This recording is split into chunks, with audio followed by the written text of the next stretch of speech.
My name is Dr. Bhushan Meshram. I'm a neurosurgeon from Mumbai, Wokhart Hospital. So here I am doing fellowship under Dr. Atmaranjan Dash for Biportal Endoscopic Surgery, which is a unique technique wherein the spine is operated through very small incision without any muscle dissection or any trauma to the central spine structures. Coming to this condition called as lumbar canal stenosis. So this condition is very common, found in elderly population. This is mostly because the nerves in the spine get compressed, and because of this the patient gets symptoms of pain in the legs, pain in the back, tingling numbness in the back, difficulty in standing, difficulty in walking. They can't walk more than 5 minutes or 10 minutes. They can't stand and do their regular activities. So their quality of life is very much hampered, and these patients usually tend to have difficulties in their activities of daily living on a gradual basis. Every day they struggle to walk, every day they find it very difficult to carry out their routine. So these patients, if you do an MRI, you will find that the nerves are very much stenosed and compressed at the lumbar level. So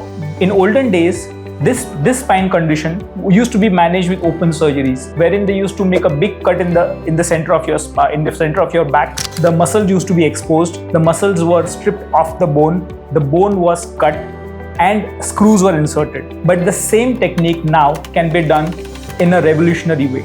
So now we have moved on to another level of spine surgery where we do this same technique. The same principles are followed. The nerves are decompressed, but through a very minimal invasive technique. So it's called as an ultra minimal invasive technique, wherein you only put small holes in the back, put a scope inside through the skin, through the muscles, onto the spine, and you only do the decompression of the nerves which is needed to relieve the symptoms. At Care Hospital, we have a good center wherein we have a lot of training and research going on in this subject, and we do a lot of, so we at Care Hospital are dedicated to do maximum number of biportal surgeries in India. So I feel if you have any spine issues pertaining to your lower back, and if you have any radiculopathy or pain going down to the legs and difficulty in walking, this is the one-stop center that you should come to seek help, because we are very much trained in dealing with situations of the spine through a minimal invasive approach, which is called as the biportal endoscopic technique.